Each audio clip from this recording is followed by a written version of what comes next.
Now I'd like to demonstrate to you the Pa Kua Staff at a moderate pace. This is in order so you can get a different concept of the staff work. Usually when you speed things up, you can see a more realistic approach of the staff work in self-defense. John?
Now I'd like to demonstrate some of the self-defense applications of the Pa Kua Staff.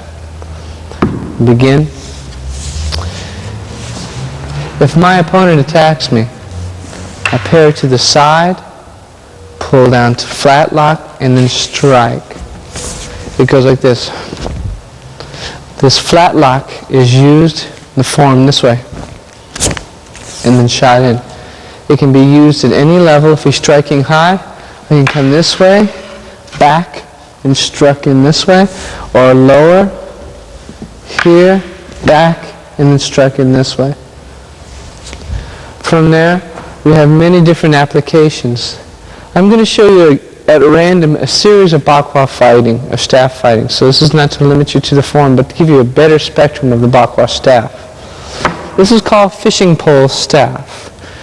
As my opponent attacks, I'll parry up this way and then straight in.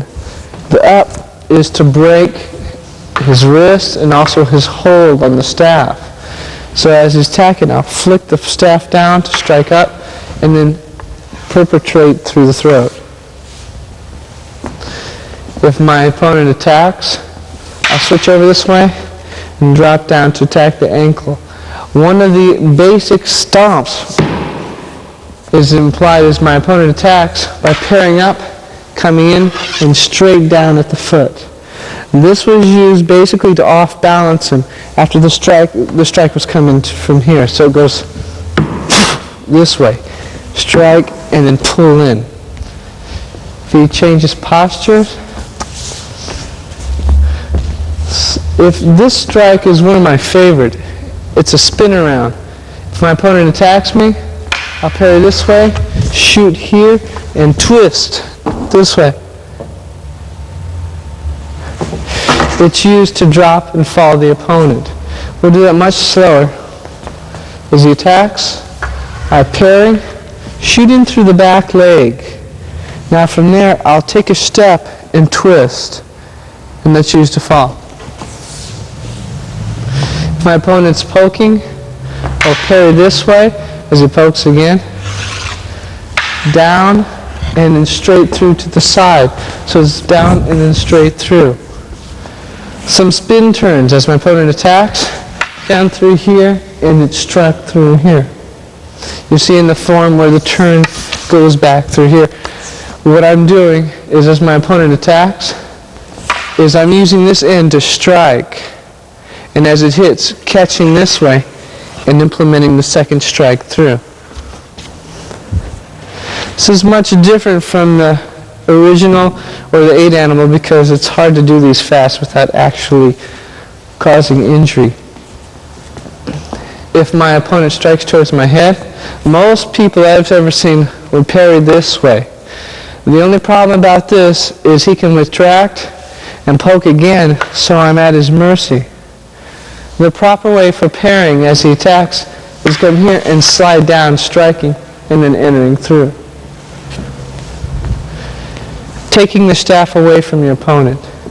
As my opponent attacks, I can parry this way, here to drop, which will make him drop the staff. Or if I can hook as he attacks, I'll put this way. Hook my thumb here. The thumb will catch. This will strike up through here. This is called the vise. It squeezes the fingers on the side here, and this will take the staff away.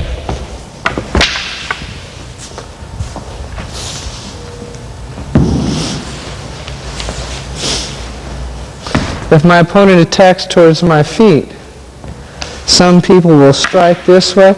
I prefer, as my opponent attacks, to loop and slide in.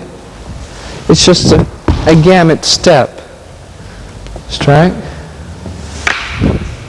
and strike. The most important thing about parrying in staff